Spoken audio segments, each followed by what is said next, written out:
any questions for him? If not, thank you very much. Thank you. Next, I have Mr. Stephen Nelson.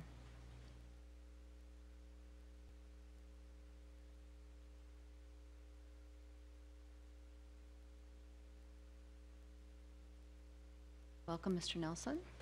Thank you, and appreciate being here and speaking before you, commissioners.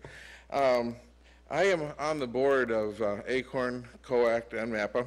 I have also been active with Minnesota Universal Healthcare Coalition and Citizens for Corporate Responsibility, and I'm a proud charter member of Park Watch. However, this afternoon I'm not appearing before you on their behalf or on behalf of any other organization.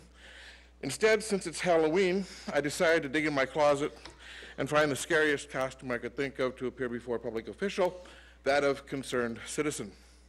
So the remarks I'm making today are based on many years as a citizen of Minneapolis and my observations of our economy. I stand before you today to bring the attention of all of us. It is time for us to reconsider the economic health of our country and the predicament of 25 years of stockholder-based decisions that have the predicament that 25 years of stockholder-based All right. We're in trouble. Now, what do I mean by stockholder-based decisions? Prior to the 1980s, stockholder needs were always part of the focus of any business. After all, the function of business is to create profit. Back then, however, stockholders were just one of the elements of a business had to consider. It was not easy to pick up stakes and leave town, so community relations were factored in. The employer-employee relationship was considered a two-way street, where the employee gave their best to the employer, and the employer, in turn, looked out for the employee.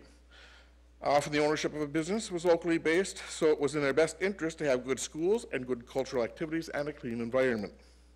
To accomplish this, it was recognized as a necessary function of business to spread the wealth. Stockholders got a good, steady, long-term return on their investments, and the rest of the community received benefits as well.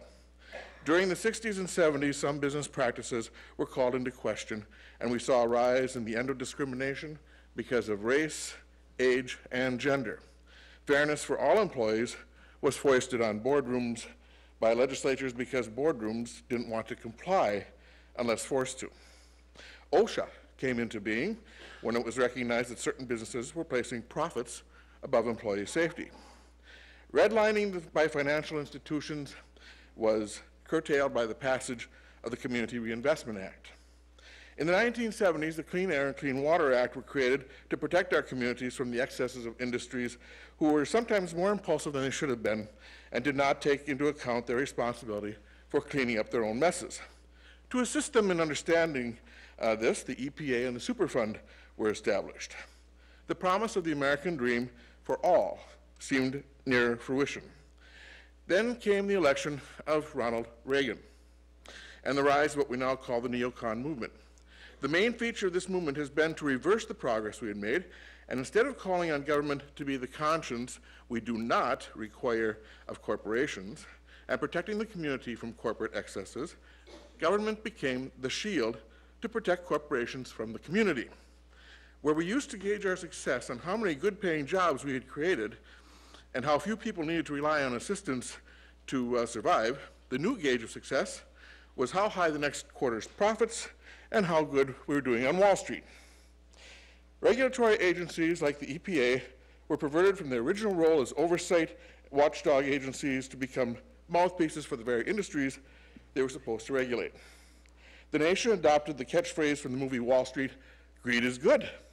And as a mantra, our economy switched to decisions that would benefit the stockholders only.